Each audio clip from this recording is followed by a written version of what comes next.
Thank you, Dennis. This is Anna Vig again.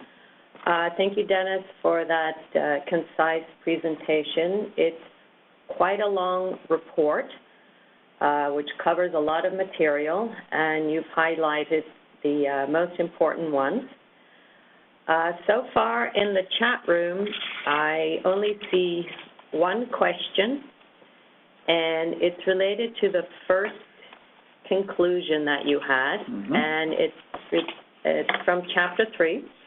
The question is from Carl Jackson, and the question is, despite there being no single set of climate change adaptation indicators emerging from the M&E framework comparisons, couldn't a minimal set be produced? Would you like to address that question, Dennis? Yes and no. If you, yes, we can always produce a minimal set of indicators. No, they won't be relevant to all scales of interventions, to all sectors, to all thematic areas. And that's what I mean if I'm talking about an overarching set of indicators for adaptation. If you are looking at a specific thematic area, coastal zone management, or if you are looking at a specific sector, infrastructure, or the impacts of climate change on healthcare, then yes, and if you then look within that at a specific scale, subnational or national policy-making level or portfolio level, yes, then you can easily come to a set of indicators. So what we might see in the future is a very broad guiding framework in which per sector and thematic area you would find then more specific guidance for that sector or thematic area for various scales.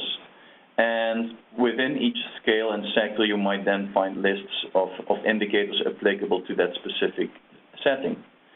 So yes and no. I don't think there's an overarching set, but if you would zoom in to specific scales and or thematic or sectoral focus, yes, you will be able to come up with a set of indicators for that specific view. Thank you, Dennis. I hope that answers your question, Carl. I think during the study we shied away from having any lists of possible indicators because readers tend to focus on that rather than on the rest of the information in the report. Yeah, and another point is if you then have such a list of indicators, for example, in a coastal zone, you're focusing on community-based adaptation, and there are lists for that on mangrove management and other fields of work. You still need to look as to whether the indicators that are then provided are applicable to your specific context. And by providing lists of indicators, you sometimes see that the contextual element is lost in the end. Thank you, Dennis. Carl has written, thanks. Perhaps then by setting the scale at global, the bar was too high. Scale is a helpful qualifier to your conclusion. Thank you, Carl. I think we're going to move on to another topic. I have two more questions. Since much of this question is from Heather. Since much of the projects are funded by donors, the policy influence is limited. How do you recommend approaching these kinds of evaluations when the recipient of the evaluation may be an intermediary such as a donor? Dennis, would you like to address that? Can you read it again for me? Of course.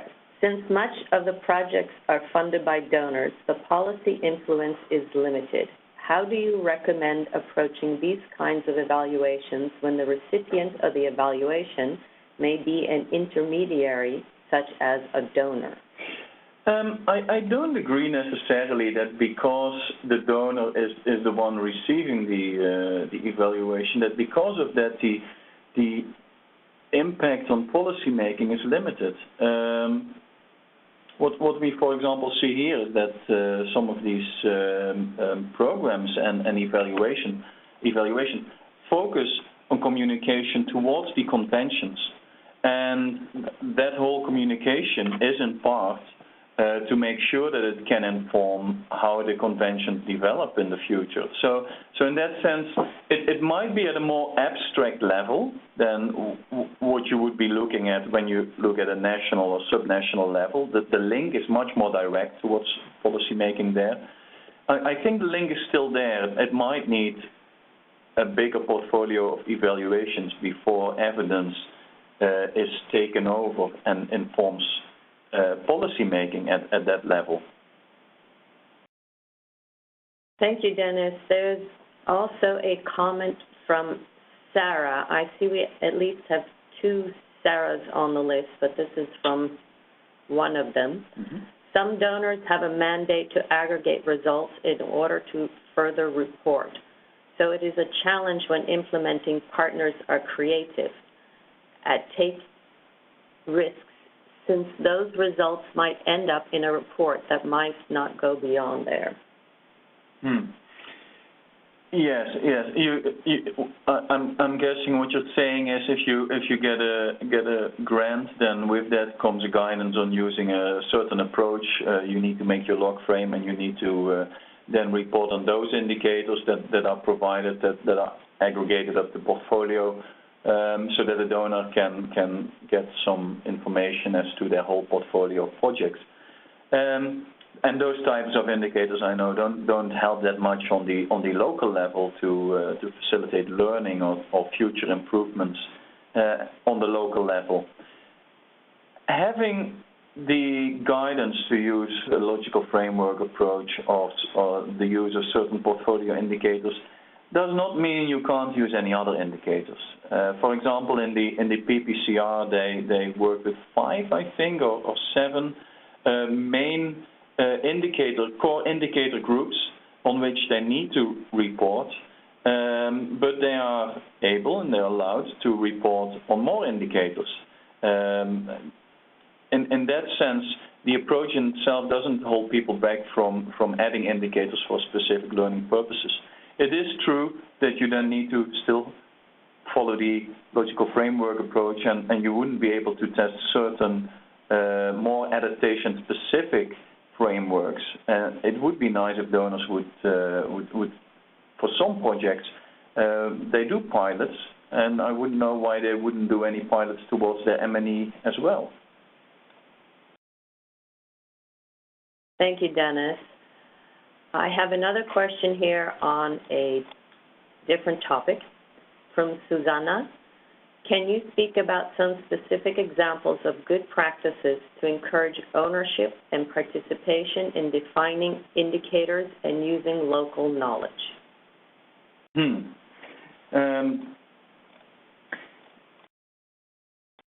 We did discuss in the report a number of instances where local stakeholders should be involved.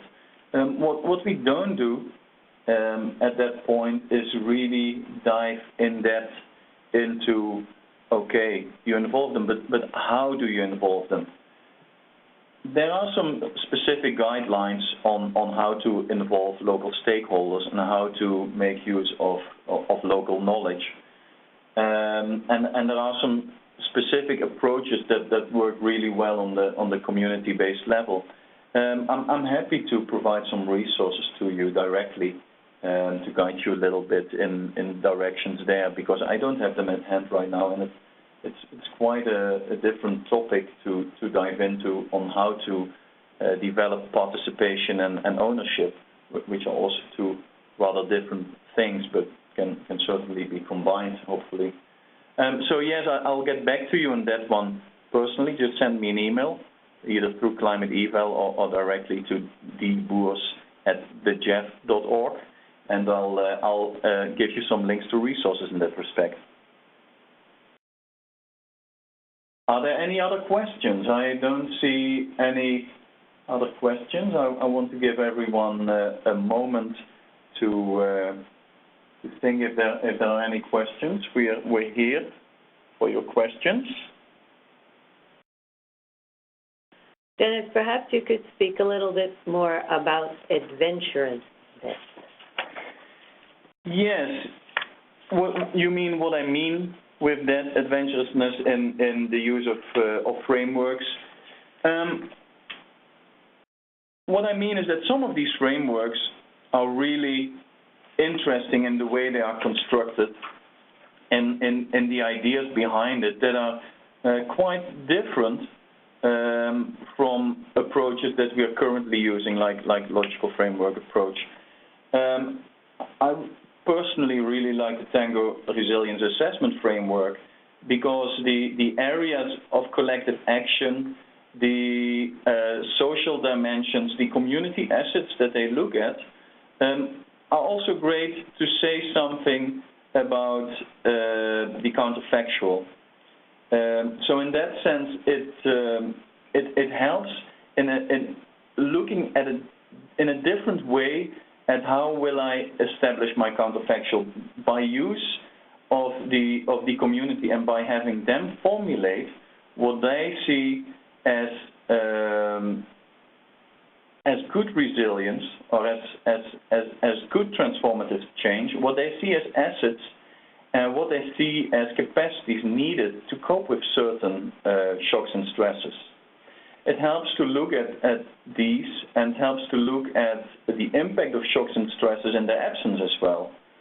Moreover, their approach seems to, in a way, also tackle issues of maladaptation because it's very much a community voice that develops these assets and these capacity perspectives for their indicators. So I really like the Tango Resilience Framework. I know it's being used in Feed the Future quite successfully, but I wouldn't mind seeing it used in projects outside of the food security frame of reference, because I think it has wider applicability. Other frameworks like the Tracking, Adaptation, Measuring, Development Framework, which is a two-track framework. It has top-down indicators and has bottom-up indicators. I really like the approach because of these two tracks. What I'm wondering there is how do these two tracks interact with one another? And I would like to see more piloting of that framework in order to learn more about the interaction of these top-down and bottom-up approaches. I can see how they work individually, and I see that as well in the countries where it's currently being piloted, which is Mozambique, Nepal, Pakistan, Ghana and Kenya, but I would love to see more as to how these two tracks interact with one another. So these are two examples of frameworks that I would like to see being tested more. Another element that is missing a little bit is urban adaptation. I have not seen a lot of frameworks that focus specifically on urban adaptation. And I would like to see some developments moving forward there as well. Thank you, Dennis. There's an additional question here from Carl Jackson. Mm-hmm. My takeaway from the webinar, if I were wearing an evaluation commissioner's hat, would be climate change adaptation M&E is complicated and resource intensive. Is there a better message to get better? More funding for adventurous climate change adaptation M&E? Well, if that is your takeaway, if you were wearing an evaluation commissioner's hat, then I really hope that there are more evaluation commissioners looking at this webinar, because that's actually the message that we were hoping to get across. Yes,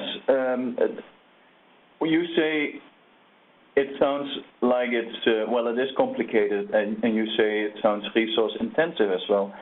And the question is it more resource intensive than an experimental design? Is it more resource intensive than a full-blown impact evaluation you would see in education and healthcare? I don't think it is all that more expensive. I think it's complicated. I think the commissioners need to open up to being a little bit more adventurous. And I have the feeling maybe they are. If I look at DFID Braced, the resilience work of DFID that's now developing, I think within that framework, they are testing new approaches. And yes, I know DFID is very much impact focused. But Braced is a development that will be interesting to look at towards the future, because it shows how evaluation commissioners of bigger donors might start taking a different approach. Also with GIZ, you have the adaptation community of GIZ that is very much looking at different approaches. It would be good if the funds that are being disbursed through GIZ also open up a door to use some of those approaches. Thank you, Dennis. I don't see any additional questions. It's quite a long report, and as mentioned earlier, it's available on the Climate Eval website. This is your opportunity to ask questions or ask for more summaries of what's in the report. So far, we've discussed lists of set indicators, the influence on policy, incorporating local knowledge, and how resource intensive is climate change adaptation M&E. Are there any additional questions or comments?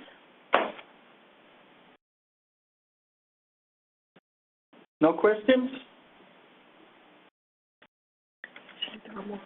I think something has come in. Thank you. A question from Samantha Broadley from ESSA Technologies. Although you suggest there is no universal adaptation indicators or set of indicators, we are seeing the same indicators being adopted across global climate change funds, the Adaptation Fund, the CEF, and now the Green Climate Fund, for example. These are mostly focused on the adaptation process versus adaptation outcomes or effectiveness. My question is twofold. What do you think are the risks of adopting similar core indicators across global funds? And how do we encourage monitoring adaptation outcomes? That is, vulnerability reduction, strengthening adaptation capacity, resilience, transformation, when these concepts are that much more difficult to measure within the life of a project and cognitively complex to understand? Dennis, would you like to address that? Yeah, let's go a little bit more there. Yeah, I have to disagree. I don't think we are seeing universal adaptation indicators in for example, the Adaptation Fund, PPCR, and GCF. What of course all three have in common is that they have a focus on they are all portfolio evaluation focused indicators, which means they all need to be able, or all of the indicators that are core indicators there need to be able to aggregate it up. Yes, that's the case if you have multilateral funds of this size. But I do see quite some differences between, for example, the Adaptation Fund, the PPCR, and the GCF, where the GCF is still very much developing. So I'm looking forward to see how that will look in the end. It's true, they focus on process, a little bit less on outcomes or effectiveness, which is most often the role of the independent evaluation officers of the implementing organizations, and which is not captured in the adaptation indicators. We need to here make a difference between what we see as results-based monitoring which is the core indicators that are presented, and the indicators that are used in terminal evaluations towards interventions of these funds. There is overlap, of course, but in terminal evaluations, when you look at relevancy, effectiveness, efficiency, sustainability of programs, you will have other indicators added to the results-based monitoring set of indicators. So those are two different things, the different indicators there, which do focus on effectiveness, efficiency, and much more on outcomes than that they focus on process. It's I think normal that in the results-based monitoring you're much more process-focused as well.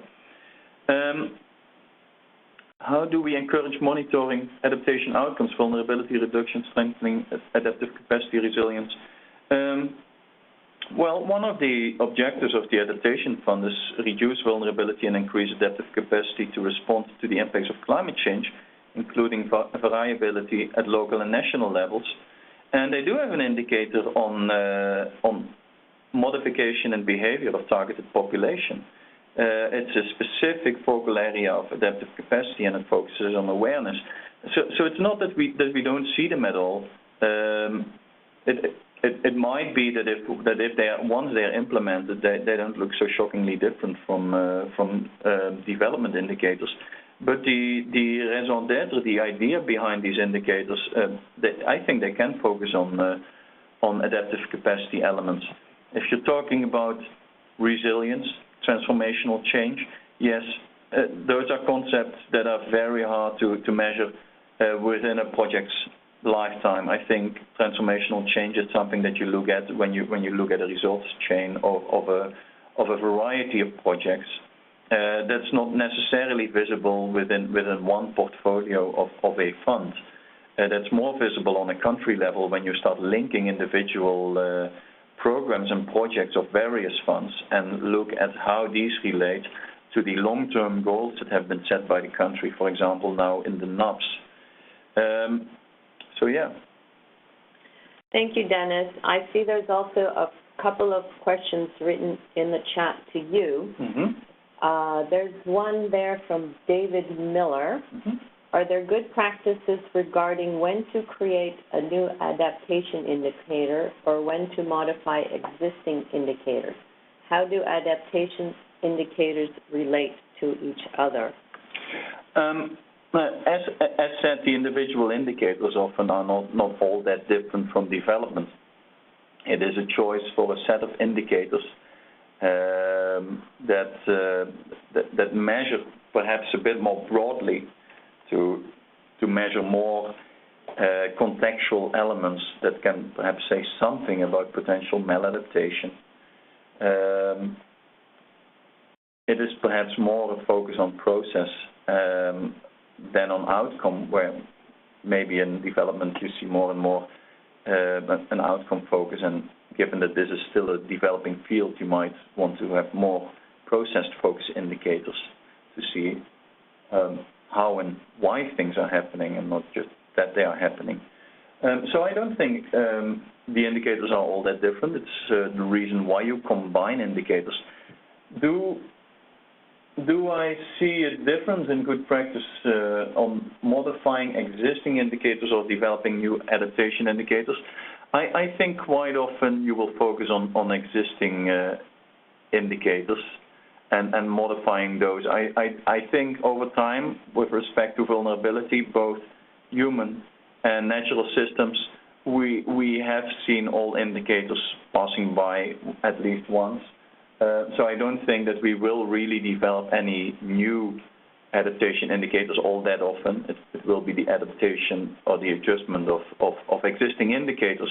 Having said that, they might be new to us because we don't know that they have been used before. So that's a bit of a thin line. And I see another point there. So perhaps developmental evaluation is part of the answer, an adoption of evaluative thinking and consideration of that from the project planning phases to move us from process to outcomes, effectiveness and impact. That was a comment from Samantha. I do think that developmental evaluation is part of the answer. It's not the whole answer, as it's a new framework framework, probably not the whole answer. I think the overlapping and cross-pollination of the two will be in the end the answer. Yeah. Thank you, Dennis. Now we're getting more questions as we're getting near the end. There's another question from Susanne. Can you speak about some specific examples of good practices to encourage ownership and participation in defining indicators we had that one. and using local knowledge? We already answered that? Yeah, I'll get back to Susanna on that one privately in an email to give us some resources in that respect. Okay, then one more here from Sarah. Could you explain a little bit more about your statement about the need for flexibility and openness to changing indicators developed at the start of the project when the actual climate reality changes? That's a very interesting question. Yes, one of the issues with adaptation programming is shifting baselines. And that is because, first of all, we might not know the complete picture as to the climate hazards that we are working towards, that we want to adapt to. And these hazards, if we know them, might change over time as well. So normally, you would collect data before and after an intervention, and any change will then be attributed to the program. And this assumes that there is a level of stability about the underlying conditions that make up that baseline. In climate change adaptation, those underlying conditions are themselves changing in certain and emergent ways. And the validity of comparisons to the pre-intervention baseline is as such at times compromised.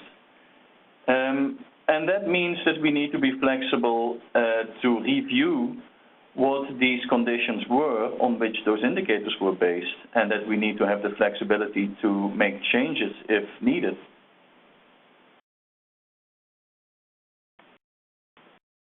Thank you, Dennis. It's 10 o'clock here in Washington, D.C. We started a little late, so if there are any more questions, we could still take a couple more.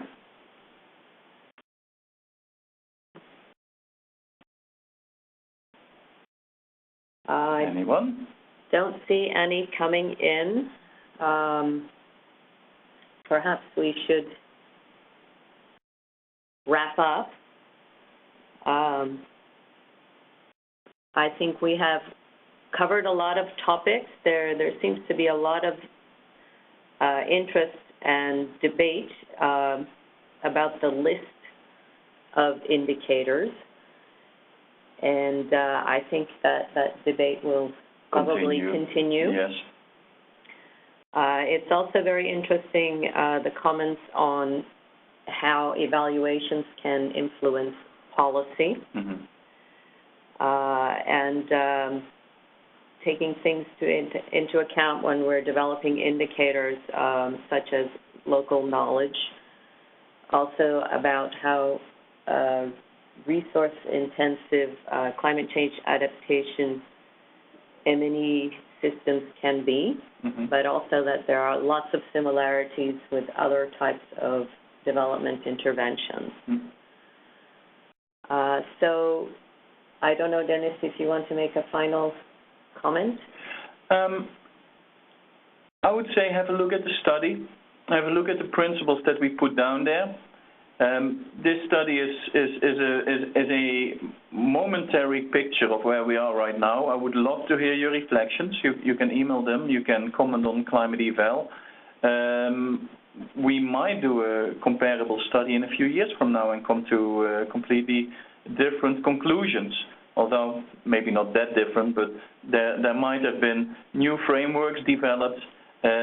Might have been existing frameworks that have been more rigorously tested and piloted in the field, and that might give new information as to where we are going with this.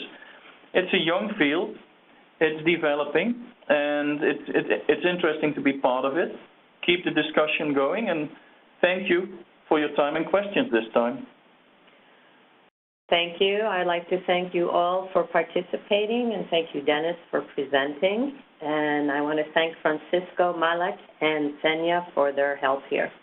Thank you. Thank you and goodbye.